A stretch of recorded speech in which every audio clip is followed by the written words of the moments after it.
Delhomme et Frédéric Lascourège, bonjour. Bonjour. Vous êtes les pilotes du 7X sur cette 49e édition du Bourget.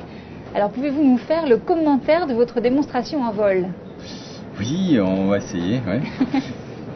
On vous écoute. Donc la démonstration en fait est une démonstration qui dure 6 minutes. D'accord. Un créneau extrêmement fixe. Donc chaque seconde compte et on a essayé de placer le maximum de figures qui permettent de montrer les capacités de l'avion, la virtuosité de l'avion et la facilité de pilotage de l'avion. Donc on a mis un avion quand même relativement léger, maniable. On part avec une très bonne accélération, un décollage qu'on montre qui est court, et dès qu'on décolle, on prend la pente maximum pour montrer que l'avion est capable de montrer à fort taux, et en particulier les capacités donc sur les aéroports encombrés ou entourés de villes comme London City, une capacité à s'élever rapidement et à faire le moins de bruit possible au sol, et donc à protéger l'environnement en termes de bruit. Alors une fois qu'on est monté suffisamment haut, on a un volume relativement restreint à respecter, donc on monte une altitude d'environ 1500 pieds, pour revenir vers la foule, vers le point d'intérêt, et commencer une série d'évolutions pour montrer les différentes capacités de l'avion. Alors là-dessus, et Frédéric, alors moi, je regarde dehors principalement pour rester dans la zone, l'altitude et un peu la vitesse, et Frédéric est là, indispensable, pour m'aider avec toutes les autres tâches qui sont très importantes. Effectivement, de mon côté, j'ai la tête dans la cabine en permanence pendant que Philippe regarde dehors. Je surveille tous les paramètres et je lui égrène les altitudes pour qu'il ressente un peu la dynamique de ce qui se passe. Et éventuellement, si je vois des paramètres qui dépassent certaines limites, je lui indique de façon à ce qu'on reste dans le volume de la présentation. Alors le décollage, moi je mets plein gaz sur frein. Et Frédéric? À ce moment-là, le directeur des vols nous annonce à 10 secondes du décollage. Moi j'ai un chrono à bord qui me permet d'égrainer le compte à rebours 3, 2, 1, top, et Philippe lâche les freins. Donc là on est parti, Fred m'annonce toutes les vitesses, et AVR, je tire au maximum sur le manche pour avoir le taux de montée maximum. Voilà. Et là, à peine décollé, je vérifie que le vario est positif, je rentre le train et je lui annonce les altitudes radiosonde jusqu'à 700 pieds à ce moment-là. Et à 700 pieds, j'incline, je pars en virage pour ne pas overshooter la limite nord de la zone, parce que derrière, ce qu'on appelle le mur de Roissy, il y a tous les avions qui sont finés à Roissy qu'il ne faut surtout pas overshooter.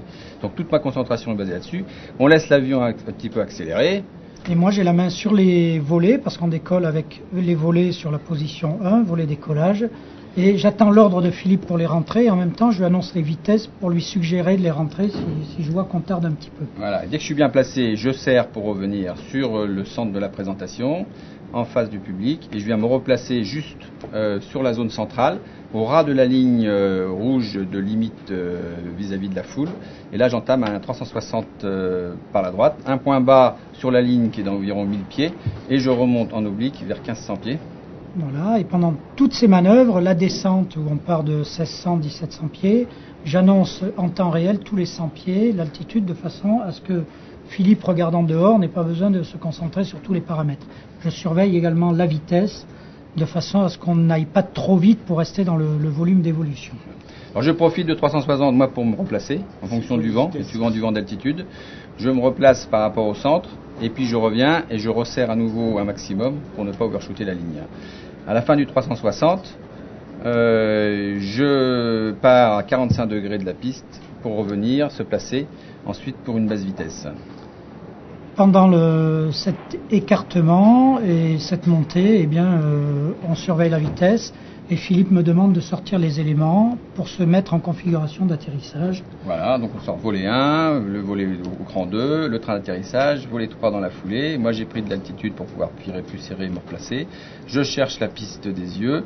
Je regarde l'altitude parce qu'il ne faut surtout pas que je fasse mon passage en dessous de 1000 pieds. Sinon, le jour d'après, je prends mon carton rouge. Et il faut que j'arrive, en gros, à me placer tout sorti à la vitesse minimum de passage, à la bonne altitude, par la piste, juste à l'entrée-piste, c'est-à-dire au-dessus du point central. Et là, à tout moment, pendant ces manœuvres, il y a beaucoup de paramètres qui évoluent en même temps, l'altitude, la vitesse. Donc, j'essaie de mon côté de voir quels sont les paramètres critiques à un moment donné. Si on a un taux de descente un peu élevé, j'égrène les altitudes. Si c'est la vitesse qui me paraît un peu forte, je l'annonce à Philippe de façon à ce qu'éventuellement ils sortent un petit peu les aérofreins pour se replacer en vitesse et en altitude. Toi, tu me positionnes un point de remise de gaz pour pas overshooter, parce que toi, tu vois sur la droite. Hein. Tu me donnes le top remise de gaz, et là, on repart en remise de gaz, et on repart sur un circuit à peu près équivalent, parce que cette partie-là, et on retrouve un peu ce qu'on faisait après décollage. Voilà. Donc on revient, on se repositionne sans overshooter au nord, on resserre pour revenir directement pour le positionner pour le 360 au point central, et on repart ensuite pour un 360. Donc la charge de travail là est la même. La manœuvre est la même. On vérifie également pendant toutes ces manœuvres, parce que dans le Falcon 7X, on a une visualisation de l'environnement du Bourget. On vérifie également comment s'inscrit la trajectoire dans cet environnement par rapport aux limites géographiques qui nous sont fixées pour évoluer. Alors là, on voit bien les becs qui sortent. Ouais. On entend les becs qui sortent et là, on voit bien les becs qui sortent. Parce qu'avec en fonction de l'incidence, on a des becs automatiques en fonction de l'incidence qui sortent et on les voit bien.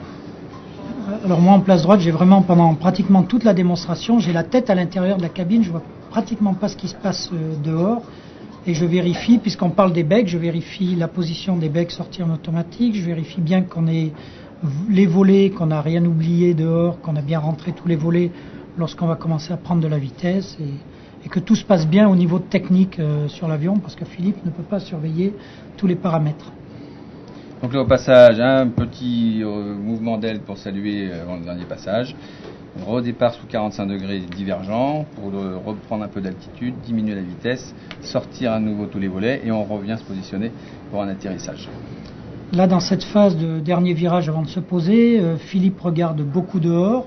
Donc au niveau de l'altitude, il arrive à se positionner. Par contre, de mon côté, moi je surveille les vitesses de très près, de façon, je lui annonce les vitesses au fur et à mesure, de façon à ce qu'il puisse se présenter à l'atterrissage avec la bonne vitesse prévue. Et à l'atterrissage, c'est d'essayer de me poser le mieux possible, puisque tout le monde regarde l'atterrissage, et de démontrer un atterrissage court. Donc dès que l'avion est posé, freiner, sortir la reverse au maximum, et après je laisse filer l'avion pour rejoindre le plus vite possible une bretelle de sortie pour respecter mon créneau qui m'est alloué de 6 minutes. Le 7X est extrêmement agréable à piloter. Il est très agréable pour le pilote au niveau de ses commandes de vol. Il a des commandes de vol numériques qui donnent un toucher, des sensations, une précision de vol qui est extraordinaire. Il a tout un tas de protections qui fait qu'on peut vraiment l'emmener en toute sécurité à la limite de son domaine d'emploi, en particulier en termes d'attitude, comme au décollage, en termes de vitesse minimum, d'incidence maximum. Donc ça, c'est une aide très précieuse qui permet de se concentrer entièrement sur la trajectoire. Ça permet de faire des figures bien enchaînées. C'est plutôt difficile ou grisant de faire une démonstration au Bourget ? Grisant, oui, parce que c'est des choses qu'on ne fait pas tous les jours, donc c'est vrai que c'est assez grisant. Difficile, oui, il y a la concentration et la difficulté, parce que l'exercice n'est pas très facile au Bourget, à cause de toutes les limitations d'environnement, d'une part, parce qu'on est au centre d'une ville, et qu'on a un énorme aéroport à côté, qui est Charles de Gaulle, qui nous donne vraiment des limitations très strictes. Et l'organisation est également très stricte, parce que c'est sûr qu'elle ne veut aucun accident, ce qui est normal, car ce serait en gros la fin des présentations en vol au Bourget et ce serait dommage. Mais une fois qu'on s'est un peu entraîné, qu'on a pris le rythme, c'est une espèce de chorégraphie, on aime ça, comme ça, naturellement, et ça passe tout seul et c'est assez sympa.